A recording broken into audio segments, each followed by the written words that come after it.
से जुड़ी हुई एक पौराणिक कथा का श्रवण करते हैं। आइए आज की कथा आरंभ करते हैं। इस कथा का वर्णन हमें प्राप्त होता है भविष्योत्तर पुराण में, जहाँ भगवान श्री कृष्ण और महाराज युधिष्ठिर के बीच में इस पवित्र उपरा एकादशी या पुत्रदा एकादशी के विषय में विचार विमर्श हो रहा था। एक समय महाराज युधिष्ठिर ने भगवान श्री कृष्ण से पूछा, हे मधुसूदन, श्रावण मास की शुक्ल पक्ष में आने वाली एकादशी का नाम क्या है? तब भगवान श्री कृष्ण उत्तर देते हैं, हे राजन, इस पवित्र एकादशी का नाम है पुत्रदा एकादशी। इस एकादशी को पवित्र उपना एकादशी के नाम से भी जानते हैं। अब आप ध्यानपूर्वक इस पाप फलों का नाश करने वाली इस एकादशी के विषय में मुझसे सुनिए। इस विषय में एक सुंदर पौराणिक कथा आती है। द्वापर युग के प्रारंभ में माहिजित नामक एक राजा थे, जो माहिष्मती राज्य के शासक थे। राजा का कोई पुत्र या कोई संतान नहीं थी, इसलिए वे अपने कार्य संचालन में सदैव अप्रसन्न रहा करते थे। भगवत कृपा से उनके पास हर प्रकार का सुख, समृद्धि और ऐश्वर्य प्राप्त था। बस कमी थी तो संतान की। अनेक वर्षों तक उन्होंने पुत्र प्राप्ति के अनेक प्रयास किए, लेकिन वे अपना दुर्भाग्य नहीं बदल सके। आखिर एक दिन राजा ने अपनी राज्यसभा में अपने प्रजाजनों को बुलाया और उन सबसे कहा, हे मेरे प्रिय नगरवासियों, मैंने अपने इस जीवन में कोई भी पाप कर्म नहीं किया है, न ही मैंने अनैतिक विधि से अपना राजकोष बढ़ाने का प्रयास किया है, न मैंने कभी ब्राह्मणों और देवताओं की संपत्ति को लूटने का या हड़पने का प्रयास किया है। मैंने सदैव उचित विधि पूर्वक इस संपूर्ण जगत का शासन किया है और आप सभी को अपनी संतान की तरह ही पाला है। अगर मेरे अपने सगे संबंधियों हो तब पर भी उनको भी उनकी भूल के लिए दंड देने में मैंने कभी संकोच नहीं किया और पुण्यवान तथा सदाचारी शत्रु का भी मैंने यथा उचित सम्मान किया है। हालांकि मैंने सदैव धर्म का पालन किया, फिर भी मैं पुत्रहीन क्यों?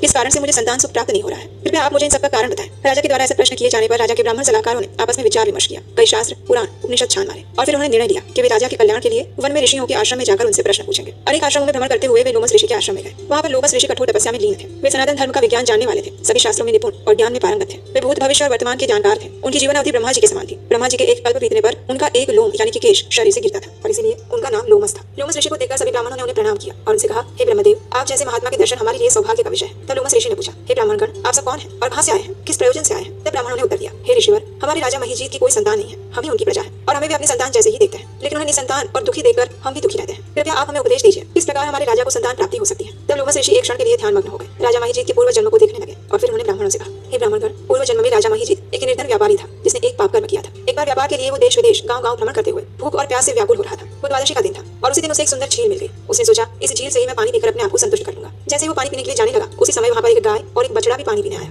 जैसे ही वहाँ पर गाय पानी पीने लगी, वैसे ही उस व्यापारी ने उसे दूर भगा दिया और स्वयं पानी पीने लगा। एक प्यासी गाय को पानी पीने में बाधा देने के कारण उस व्यापारी ने पाप कर्म किया और इसी कारण से अनेक पुण्यों के प्रभाव होने के बाद भी वो व्यापारी राजा तो बन गया, लेकिन उसे कोई संतान प्राप्त नहीं हो पाई। लोमस ऋषि के ऐसे वचन सुनकर ब्राह्मणों ने पूछा, हे भगवान, पुराणों में कहा गया है कि पुण्य कर्म से पाप का निराकरण किया जा सकता है, इसलिए आप हमें बताइए कि किस प्रकार राजा के पाप नष्ट हो सकते हैं ताकि उन्हें एक योग्य और उत्तम पुत्र की प्राप्ति हो सके। तब लोमस ऋषि कहते हैं, ब्राह्मणों, श्रावण मास की शुक्ल पक्ष में अत्यंत शुभ पुत्रदा एकादशी आती है, उसे पवित्र उपना एकादशी भी कहा जाता है। तुम सब अपने राजा के साथ इस व्रत का पालन करो, उसके बाद उस व्रत के सभी फल राजा को अर्पित कर देना। अगर तुम मेरे उपदेशों का पालन करते हो तो तुम्हारे राजा को अवश्य पुत्र प्राप्त होगा। लोमस ऋषि के ऐसे वचन सुनकर ब्राह्मणगण अत्यंत प्रसन्न हो गए। वे संतुष्ट हुए और फिर वे ऋषि को प्रणाम करके अपने राज्य में वापस लौट आए। वापस आकर उन्होंने राजा महिजीत को लोमस ऋषि के संपूर्ण वचन कह सुनाए और ये सुनकर राजा अत्यंत प्रसन्न हो गया। उचित समय आने पर ब्राह्मणों ने राजा महिजीत के साथ पवित्र उपना एकादशी व्रत का पालन किया। संपूर्ण दिन उपवास का पालन करते हुए भगवत कृपा से भगवान के पवित्र नाम का जप, कथा और कीर्तन करने में व्यतीत किया। रात्रि में जागरण किया और अगले दिन द्वादशी पर उन्होंने ऋषि के निर्देश अनुसार समस्त पुण्यफल राजा को अर्पित कर दिए। इस पुण्यफल के प्रभाव से राजा की रानी गर्भवती हुई और कुछ समय बाद उसने एक अत्यंत सुंदर और तेजस्वी पुत्र को जन्म दिया। इस कथा का समापन करते हुए भगवान श्री कृष्ण कहते हैं, हे राजन, जो भी इस पवित्र एकादशी का व्रत करता है